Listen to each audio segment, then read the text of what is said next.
Okay, let's unpack this. We've got a fascinating set of sources here, really diving deep into some groundbreaking clinical research on dementia prevention. Hmm. We're zoning in on the finger trial, which many of you might know, and how it's basically gone global now. Yeah, it's a huge story. And for so long, the conversation around, cognitive decline felt almost fatalistic. Yeah. Like it was just something inevitable. Right, something you just had to accept. But these studies signal a real fundamental shift. So our goal today is to pull out the solid, actionable stuff from this The research. practical takeaways. Exactly. Yeah. Focusing on this idea that prevention isn't just like a nice to have. It's actually the key if we want to handle what's becoming a global dementia epidemic. And the potential impact is just massive. Dementia cases are rising fast everywhere, putting enormous pressure on families and healthcare. It's a huge strain. But get this statistic. It's buried in the data, but it's kind of mind-blowing. Hmm. If we could just push back the average onset of dementia by 5 years. So 5 years. The total number of cases worldwide could drop by 50%. 50. That's staggering. It shows you the power of prevention if we actually implement what we're learning. But there's a disconnect, isn't there, between the science and what people generally believe? Oh, absolutely. It's fascinating and honestly a bit concerning. The latest ADI report, that's Alzheimer's Disease International, found that 80%, 80% of people globally still think dementia is just normal aging. Wow, 80%. Yeah. And many just aren't aware that they can take steps, real steps, to cut their risk substantially. That gap, between the research bench and the clinic, or even just public knowledge, Right. that's arguably our biggest hurdle right now. It really makes you think. I remember when the main risk factors discussed were just high age and your genes, things you couldn't really change. Felt like a roll of the dice, didn't it? Totally. Well, that view is pretty much obsolete now, thankfully. If you look at the latest Lancet Commission findings, they state very clearly that at least 45%, nearly half of all dementia cases, are linked to modifiable factors. Modifiable, things we can actually do something about. Exactly. Lifestyle choices, vascular health, metabolic issues like diabetes, even environmental factors. And these things add up over your whole life. And the sources really emphasize midlife as this key period, right? Where things like untreated high blood pressure or high cholesterol often start to creep in. Yes, midlife seems to be a critical window. It's a time when many of these risk factors tend to cluster and accumulate. So, prevention isn't something you can just put off until retirement. You need to think about it much earlier. Definitely. And the list of these modifiable factors, it keeps growing, becoming more nuanced. It's not just the classic vascular stuff anymore. Like what else? Well, newer research is looking hard at things like chronic stress, persistent loneliness, feelings of hopelessness, even poor sleep quality. Huh. Loneliness. Yeah. And they're even testing interventions for sensory issues. There's a study called HA Healthy Hearing for Healthy Aging. They're giving people individualized hearing aids to see if simply improving hearing impacts cognitive trajectory. That makes sense. And I saw something about oral health, like brushing your teeth. How does that connect? It sounds surprising, Yeah? but it likely comes down to infection and inflammation. Chronic gum disease, for example, can create this persistent low-level inflammation throughout your body. Ah, inflammation. We know that's bad news for the brain. Precisely.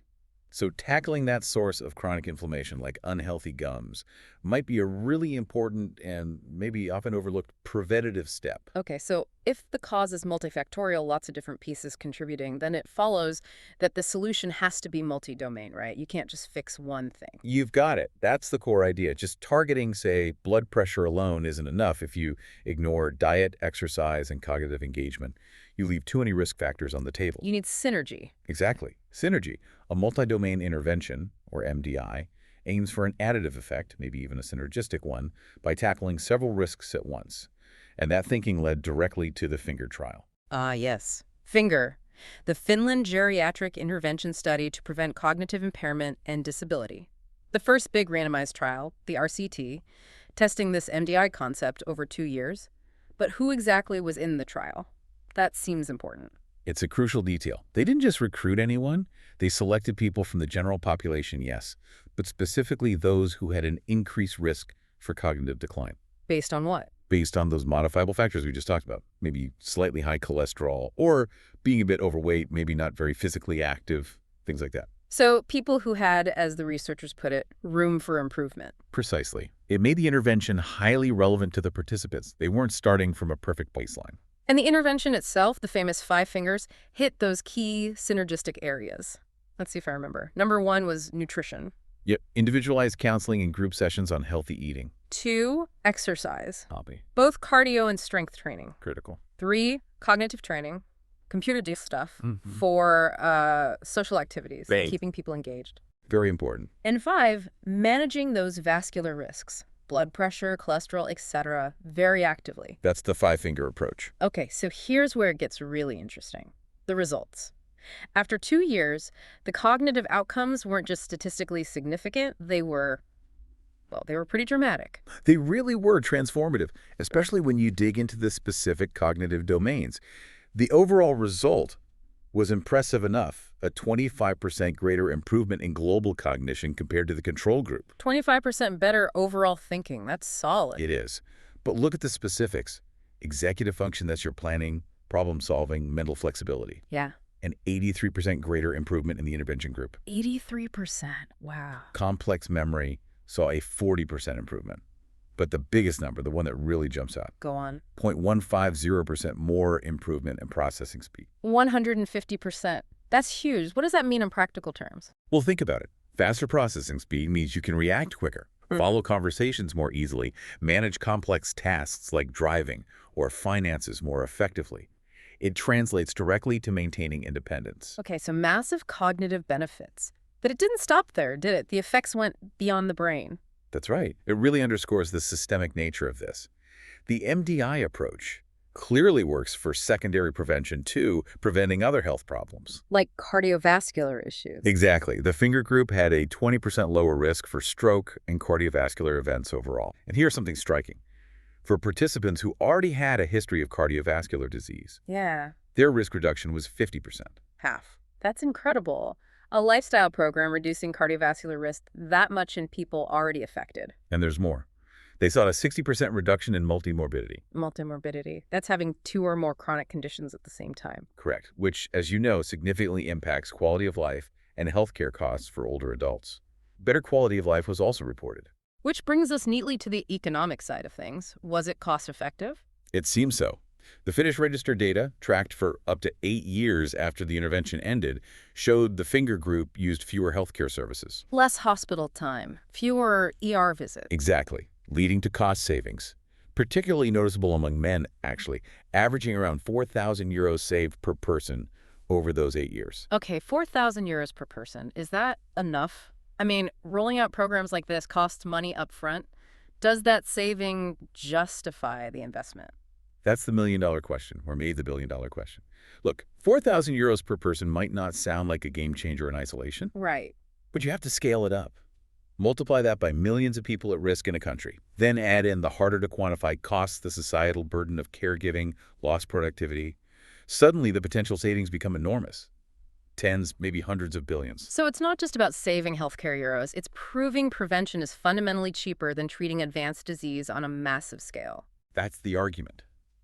But maybe the most convincing finding, especially when thinking about real-world application, is how long the benefits lasted. Ah, the longevity factor. This is key. Absolutely.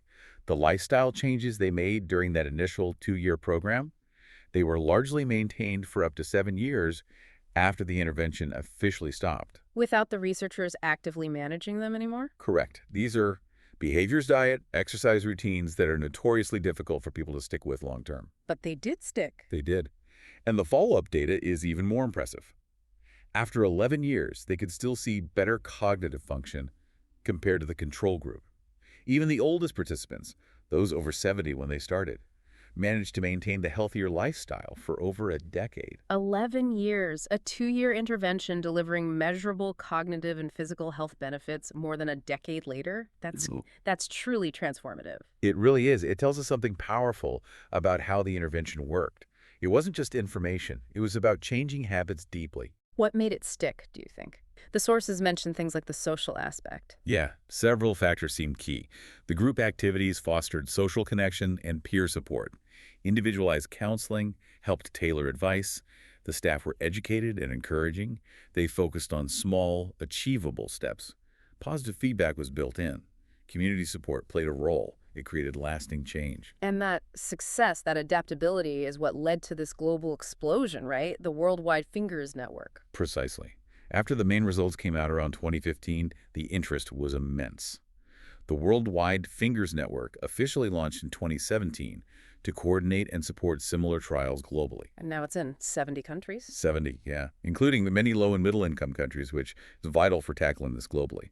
And this huge network allows for incredible research opportunities. Like harmonizing the methodology, making sure everyone is measuring things the same way. Exactly. Harmonization is key. It leads to concepts like AI fingers, where they can pool massive standardized data sets. We're talking over 20,000 participants worldwide to really fine-tune the interventions using artificial intelligence, figuring out the optimal dose, who benefits most from what component, etc.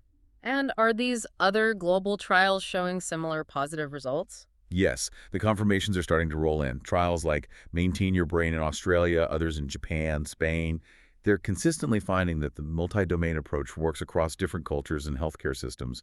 It's robust. So all this data, this global effort, allows us to get more sophisticated, moving from a one-size-fits-all model towards precision prevention. That's the next frontier. Tailoring the intervention based on an individual's specific risk profile, their biology, maybe even their genetics. Which brings us to a really surprising finding about genetics in the finger trial, didn't it? Something about APOE4. Yes, this was quite counterintuitive for many. APOE4, as you probably know, is the gene variant most strongly linked to increased risk for late-onset Alzheimer's. Right, the Alzheimer's gene people often talk about. Well, it turns out the cognitive benefits from the finger lifestyle intervention were actually greater among the participants who carried the APOE4 gene. Wait, really? The people most genetically at risk benefited more from the lifestyle changes. Exactly. It's a hugely important finding. It strongly suggests that having a genetic predisposition doesn't mean you're destined to decline. In fact, it might mean that lifestyle interventions are even more critical and potentially more effective for you. That flips the script on genetic fatalism. Completely. Uh-huh. And they saw a similar pattern for people with high polygenic risk scores, meaning risk from multiple genes combined, not just APOE4. Your genes might indicate your risk level, but they don't seal your fate. Lifestyle can significantly modify that risk. So what's happening biologically, what's changing under the hood when people do this MDI? They looked at mechanisms, right? BDNF, OMAX? They did. They're seeing broad systemic changes, improvements in how the body handles lipids and glucose, reductions in inflammation markers. You mentioned BDNF, brain-derived neurotrophic factor. The brain's fertilizer. Kind of, yeah. It supports neuron growth and survival. The interventions seem to boost BDNF levels. And omics just refers to analyzing large data sets of biological molecules, proteins, metabolites, to get a snapshot of overall biological changes. And to really nail down the biology, they even created a mouse finger model, took the intervention concepts back to the lab. Yes, that back translation to animal models is crucial for confirming mechanisms. And the mouse finger study showed similar benefits.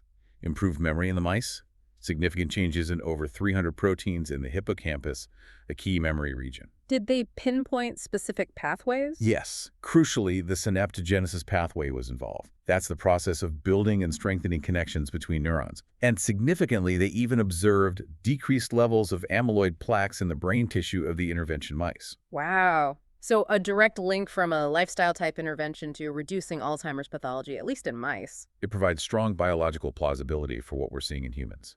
Okay, so we have incredibly strong data showing lifestyle MDIs work, plus we're seeing advances in potential drug therapies. This naturally leads to combination trials. Exactly. The next logical step, moving beyond either lifestyle or drugs to and. Can we get an even bigger effect by combining them? Like the Met-Finger trial. Right. That's ongoing now. It combines the finger multi-domain lifestyle intervention with metformin. Which is a common drug for diabetes and metabolic health. Correct. And they're specifically targeting individuals at high risk, including enrichment for APOE4 carriers, to see if that combination provides an extra boost. And it doesn't stop there. I saw mentions of triple therapy finger. That's the forward-looking plan. The idea is potentially combining three things: the MDI lifestyle program, a targeted pharmaceutical like metformin or something else, and possibly a medical food or another agent like maybe a GLP-1 drug. GLP-1. Those are the drugs getting a lot of attention for weight loss and diabetes now, like Ozempic or Wegovy. Those are examples, yes. Glucagon-like peptide-1 agonists. The theory is that by tackling vascular and metabolic risk factors very aggressively with effective drugs, alongside the lifestyle changes, we could maximize the synergistic preventative effect. That's really pushing the envelope on prevention. But we need to come back to that implementation gap you mentioned earlier. We do. It's critical. Finding out something works is great, but if it takes, 15 years, typically, for research to become standard clinical practice? We can't afford to wait that long with dementia. The demographic pressures are too immense. We need action now, and people are developing implementation concepts to bridge that gap faster. Like rethinking clinics. Exactly. I really like the concept of shifting traditional memory clinics, which often focus on diagnosing dementia when it's already fairly advanced, Right. shifting them towards becoming proactive brain health clinics. The focus changes completely to assessing risk early, providing tailored lifestyle guidance, planning prevention strategies, using precision approaches. It's about health optimization, not just late-stage diagnosis.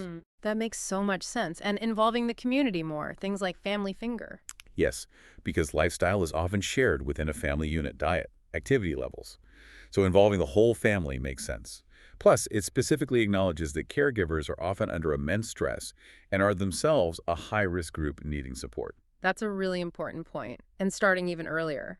High five for life. That's about embedding brain-healthy habits right from school age, teaching kids about nutrition, exercise, sleep, stress management for their brains when their lifelong habits are still forming.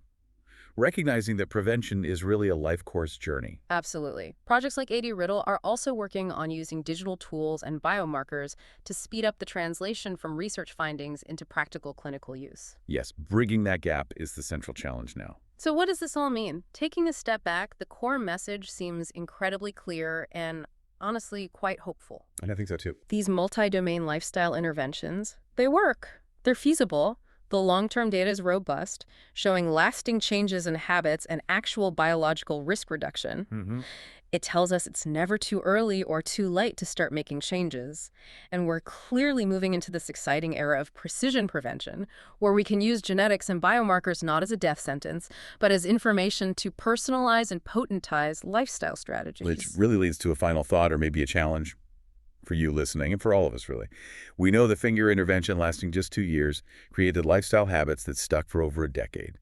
We know the social and community support aspects were probably crucial for that success. Right. So the question becomes, how do we as a society, as communities, actually make the healthy choices the easy ones for everybody? How do we build environments and systems that support brain health so it's not just down to individual willpower, but becomes a shared, achievable societal priority?